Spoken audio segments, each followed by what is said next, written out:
जी नाज़रीन, हमें पता है कि हेल्थ केयर सिस्टम के अंदर क्लिनिकल प्रैक्टिस में मिस्टेक्स होती हैं। वहाँ पे रॉन्ग मेडिकेशन भी होती है, प्रेस्क्रिप्शन एरर भी है, पेशेंट मिस हैंडलिंग भी है।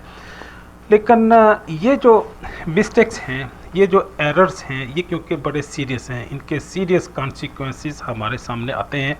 हम क्योंकि इंसानों को डील करते हैं, उनकी ज़िंदगियों के साथ डील करते हैं, उनकी बॉडी के साथ, उनके ऑर्गन के साथ, उनकी फिजियोलॉजी फार्माकोलॉजी के साथ डील करते हैं।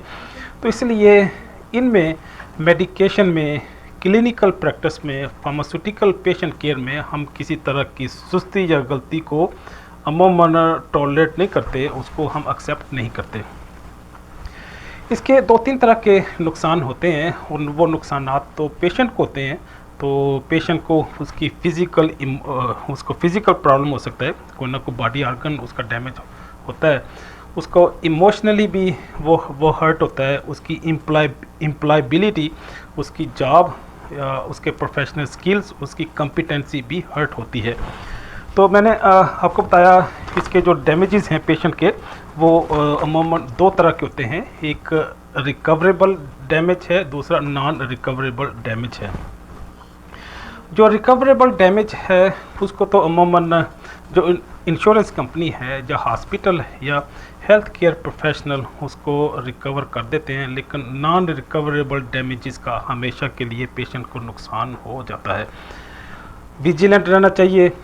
जब भी आप किसी इंस्टीट्यूशन में जाएं, हॉस्पिटल सेटिंग में जाएं, उसकी प्रेस्क्रिप्शन को, ट्रीटमेंट प्रोसीजर को, इक्विपमेंट्स को, हर चीज़ को मॉनिटर करना चाहिए।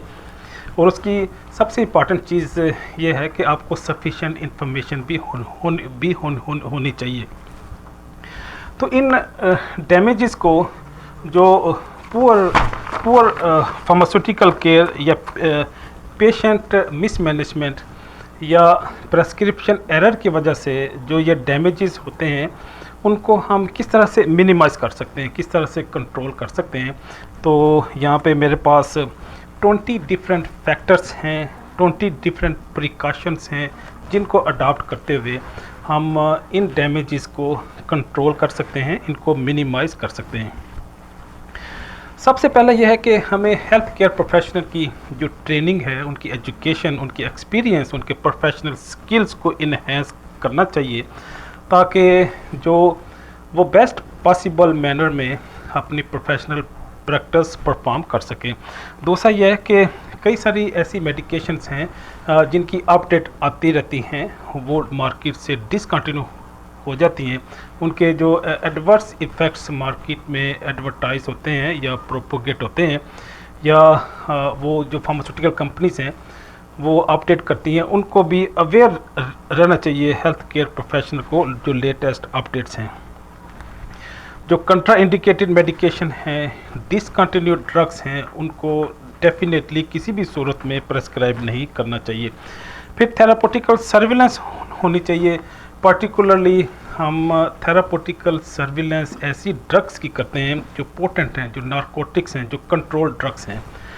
कैलकुलेशन के हवाले से पेशेंट की जब डोज कैलकुलेट करते हैं, उनकी रजीम को हम डिज़ाइन करते हैं, तो वो भी बड़ी एक्सप्लिसिट और क्लियर होनी चाहिए।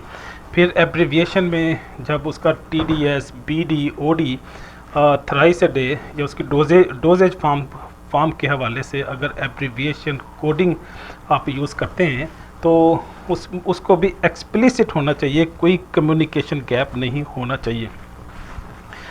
जेनेरिक और ट्रेड प्रोडक्ट के हवाले से, उनके नॉमेनक्लेचर के हवाले से भी प्रेस्क्राइबर को क्लियरली डिस्क्राइब करना चाहिए ये कौन सी मेडिकेशन है। उनका डोज और रजीम और उसका प्रोटोकॉल और डोजेज फॉर्म को भी डिस्क्राइब करना चाहिए एक्सप्लिसिट वर्ड्स में। फिर 8वां फैक्टर, यहाँ पे हमें कंप्यूटर को, इंफॉर्मेशन टेक्नोलॉजी को, आर्टिफिशियल इंटेलिजेंस को, सॉफ्टवेयर्स को, डिफरेंट एप्लीकेशंस को इंगेज करना चाहिए, ताकि हम हेल्थ केयर प्रैक्टिस को हाईएस्ट लेवल पे ले जाएं, इतना सोफिस्टिकेटेड कर दें कि वहाँ पे किसी गलती की गुंजाइश बाकी ना रहे और पेशेंट का मिनिमम डैमेज हो। जो 9th वन है वो है कैलिब्रेशन है। जो आपके पास इक्विपमेंट्स हैं वो स्टैंडर्ड होने चाहिए। उनके जो सॉफ्टवेयर्स हैं, उनके रीजेंट्स हैं, उनके केमिकल हैं, वो अपनी परफेक्ट कंडीशन में होने चाहिए। जो टेंथ है कि इंस्टीट्यूशन के अंदर एक टीम वर्क की फ़ज़ा होनी चाहिए। किसी भी सतह पे कोई कंपटीशन नहीं होना चाहिए, कोई कन्फ्लिक्ट ऑफ इंटरेस्ट ना हो। जो स्टाफ है वो बेस्ट पॉसिबल अंडरस्टैंडिंग के साथ प्रोफेशनल सर्विसेज डिलीवर करे। फिर जो मल्टीपल चेक्स होने चाहिए, पर्सनल लेवल पे भी डिफरेंट एक्सपर्ट्स इन्वॉल्व हों जो प्रेस्क्रिप्शन को एवेलुएट करें, मेडिकेशन को देखें, डोजेज फॉर्म को चेक करें, और उसके साथ साथ कुछ इलेक्ट्रॉनिक डिजिटल चेक्स भी हैं। जब आप इंफॉर्मेशन सिस्टम में एंटर करते हैं तो वो पोटेंशियल इंट्रैक्शन या रॉन्ग मेडिकेशन को भी आइडेंटिफाई करके फिजिशियन को, फार्मासिस्ट को, स्टाफ नर्स को बता देते हैं कि ये मेडिकेशन इस पेशेंट के लिए सूटेबल नहीं है। फिर सबसे इम्पॉर्टेंट ये है जो कम्युनिकेशन है वो बड़ी क्लियर होनी चाहिए। वो डोज, प्रोटोकॉल, रजीम, मेडिकेशन के हवाले से जब इंटर प्रोफेशनल कम्युनिकेशन हो वो कोशिश करें इन राइटिंग हो। अगर वर्बल हो तो आपने एब्रीविएशन कम से कम यूज़ करने हैं, क्लियर कम्युनिकेशन होनी चाहिए। अगर राइटिंग है लीजिबल होनी चाहिए। एक दौर है, बल्कि आज भी कई सारे ऐसे प्रेस्क्राइबर हैं ऐसी कोडिंग में मेडिकेशन लिखेंगे पढ़े नहीं जाता। वो कहते हैं लिखे मूसा पढ़े खुदा। तो ऐसी ही सूरत हाल होती है कि उनकी जो प्रेस्क्रिप्शन है उनको सिर्फ उनके जो डिप्लॉयड या डिफाइंड रेसिपिएंट्स हैं, डिस्पेंसर्स हैं, सिर्फ वही उनको स्टडी कर सकते हैं, उसको अंडरस्टैंड कर सकते हैं, और किसी को समझ ही नहीं आती ये कौन सी मेडिकेशन लिखी हुई है। इसके साथ साथ जो सेफ्टी प्रोटोकॉल्स हैं, जो SOPs हैं, वो मैं समझता हूँ कि अप टू डेट होने चाहिए। टाइम टू टाइम उनको आपने अपडेट करना है ताकि आपकी जो सेफ्टी मेजर्स हैं वो ज़्यादा सोफिस्टिकेटेड हों और पेशेंट का डैमेज कम से कम हो। फिर जो पॉलिसीज़ और प्रोसीजर्स हैं इंस्टीट्यूशन लेवल पे, पर्सनल लेवल पे, प्रैक्टिस लेवल पे, हर सतह पे डिफाइंड होनी चाहिए और अंडरस्टैंडेबल होनी चाहिए।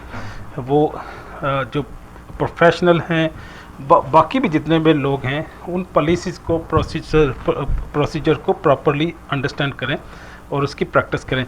फिर पेशेंट को इंगेज करें, उसको आप कन्विंस करें, एजुकेट करें, तो इससे भी जो रैशनल मेडिकेशन या ट्रीटमेंट होगी। कंट्रा इंडिकेशन मेडिकेशन किसी भी सूरत में पेशेंट को ना दें।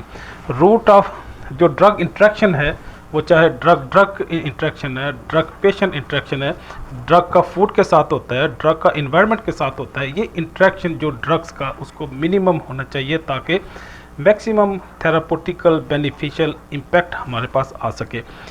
कन्फ्लिक्ट ऑफ इंटरेस्ट हैं, ये जो कन्फ्लिक्ट ऑफ इंटरेस्ट हैं वो इंस्टीट्यूशन लेवल पे भी हैं, इंडिविजुअल लेवल पे भी हैं, और ये जो मैन्युफैक्चरर्स हैं, मैन्युफैक्चरर मीन जो फार्मास्यूटिकल कंपनीज़, वो भी इसमें इन्वॉल्व होती हैं।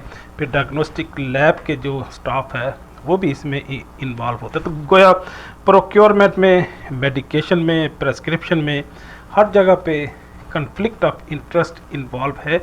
इसको भी मिनिमम होना चाहिए ताकि पेशेंट का कम से कम डैमेज हो।